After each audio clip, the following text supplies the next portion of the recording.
Movie start होती है और हमें टाइम 2005 का दिखाया जाता है। यहाँ पर हम मार्टिन फैमिली को देखते हैं, जिनमें मिस्टर एंड मिसेस मार्टिन और उनकी 2 बेटियाँ थी।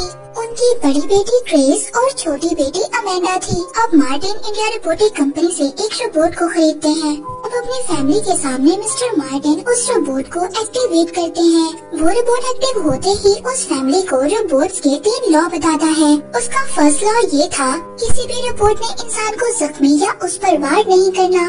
दूसरा लॉ ये था कि रोबोट को हमेशा इंसानों के ऑर्डर्स को मानना है, सिवाय किसी दूसरे इंसान को मारने के।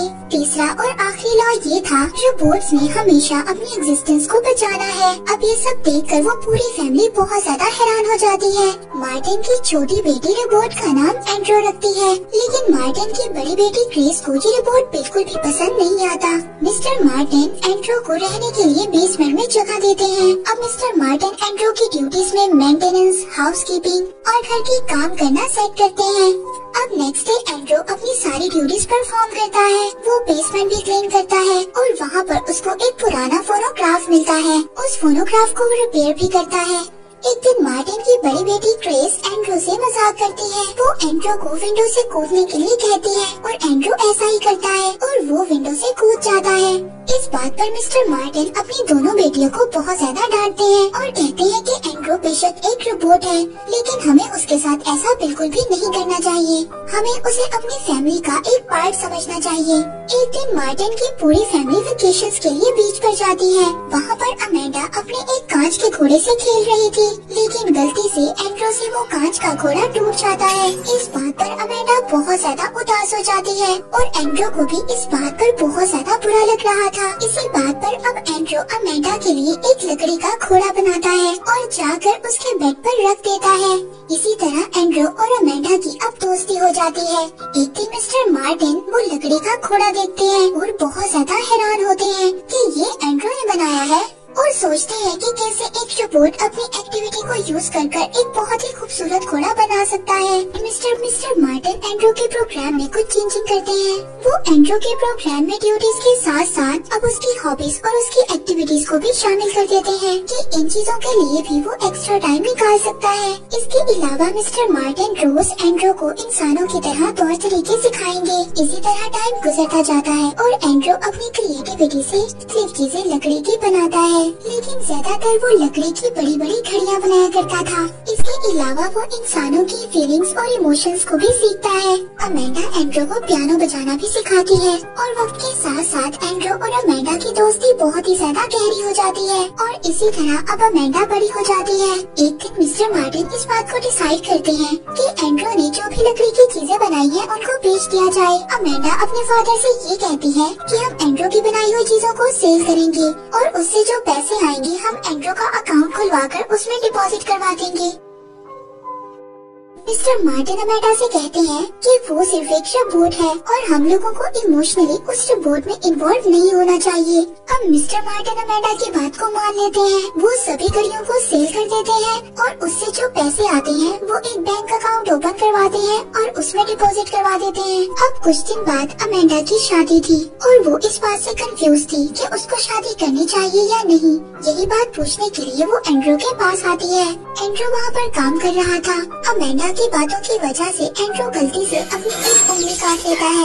अमेंडा एंड्रो से अच्छा दोस्त बनने के लिए थैंक यू बोलती है और उसको अपनी शादी में सूट पहनने के लिए कहती है। मिस्टर मार्टिन एंड्रो की उंगली को ठीक करवाने के लिए कंपनी में लेकर जाते हैं और उनको वहाँ पर वार्न भी करते हैं। वो एंड्रो के प्रोग्राम को चेंज नहीं करेंगे क्योंकि एंड्रो ने इंसानों की फीलिंग्स को डेवलप किया था। एंड्रो उस कंपनी से कहता है कि क्या वो अपने फेस को चेंज कर सकता है, क्योंकि उसे ऐसा फेस चाहिए था जिससे वो इमोशंस को भी डेवलप कर सके। और अब इसी तरह एंड्रो एक न्यू फेस अपग्रेड कर लेता है। अमेंडा की शादी में एंड्रो सूट पहनकर आता है और अब उसका फेस भी चेंज हो गया था। शादी खत्म होने के बाद मिस्टर मार्टिन को चेक देते हुए कहता है कि मुझे फ्रीडम चाहिए, अब मुझे दूसरी जगह जाना है। ये सुनकर मिस्टर मार्टिन को बहुत ज्यादा बुरा लगता है क्योंकि एंड्रो उनका बहुत अच्छा दोस्त था। इस बात पर वो अपनी बेटी अमेंडा को भी डांटते हैं क्योंकि ये सारे आइडियाज अमेंडा ने ही एंड्रो के माइंड में डाले गए थे। अमेंडा अपने फादर से कहती है कि हम कब तक एंड्रू को अपने पास रोक कर रख सकते हैं, आखिर एक दिन एंड्रू को जाना ही है।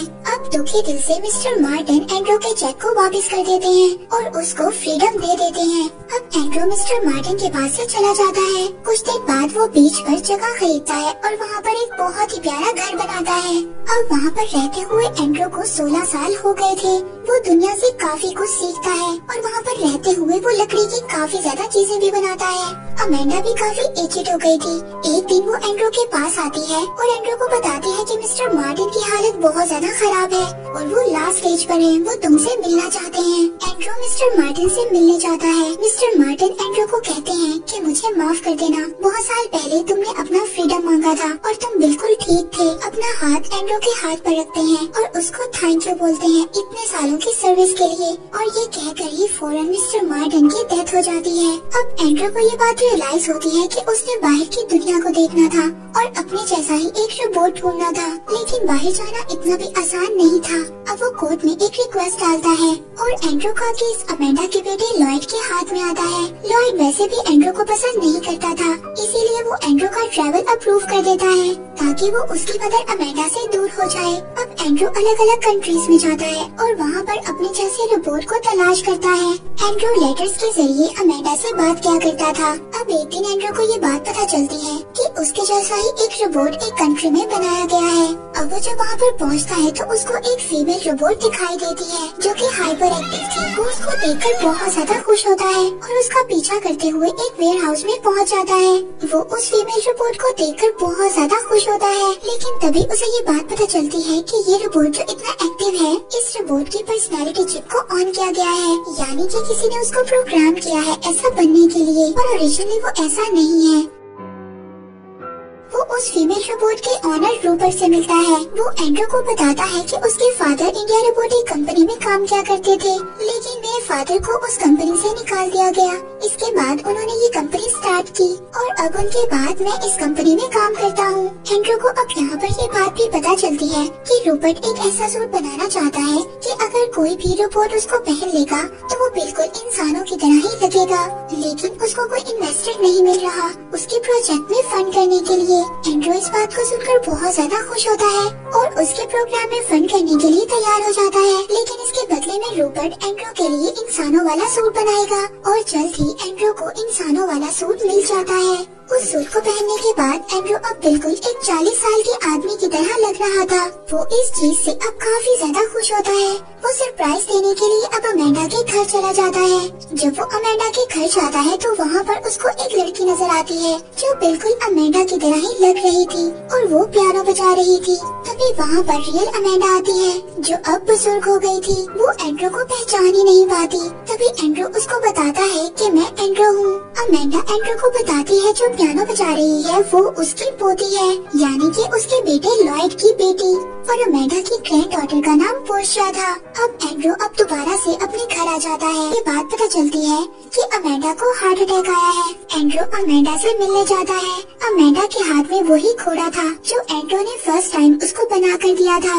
वो एंड्रू को उसकी दोस्ती के लिए थैंक यू बोलती है और इसी के बाद अमेंडा की भी डेथ हो जाती है। एंड्रू की बॉडी में ऑर्गन्स डाले जाते हैं और उसको इस बात से दर्द भी हो सकता था। अब वो खुश होकर पोर्शिया के पास जाता है और उसको अपनी आँख में पोक करने के लिए कहता है। जब पोर्शिया ऐसा करती है तो उसको काफी ज्यादा दर्द होता है। वो पोर्शिया को कहता है कि अब हम दोनों रिलेशन में आ सकते हैं, लेकिन पोर्शिया उसको कहती है कि भले मैं तुमसे प्यार करती हूँ, लेकिन बहुत जल्दी मेरी शादी होने वाली है।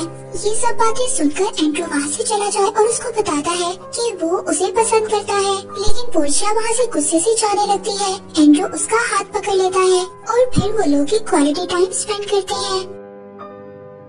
इसके बाद नेक्स्ट डे हम एंड्रू को देखते हैं जो बैठा इंसानों की तरह ही ब्रेकफास्ट कर रहा था, लेकिन पोर्शिया एंड्रू से कहती है कि हमारे इस रिलेशन को लोग एक्सेप्ट नहीं करेंगे। अब एंड्रू कोर्ट में एक केस फाइल करता है।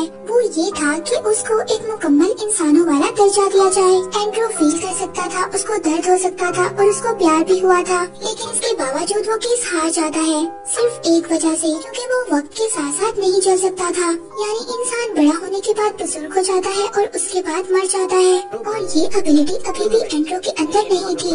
जब तक एंड्रू वक्त के साथ साथ बूढ़ा नहीं हो सकता, तब तक एंड्रू को इंसानों वाला दर्जा नहीं दिया जाएगा। फिर रूपर्ट के पास जाता है। रूपर्ट की कंपनी काफी ज्यादा बड़ी हो गई थी और वो एक काफी अच्छा बिजनेस कर रहा था। रूपर्ट अब खुद भी बुजुर्ग हो गया था। एंड्रू रूपर्ट से कहता है कि वो उसे मुकम्मल तौर पर इंसान बना दे।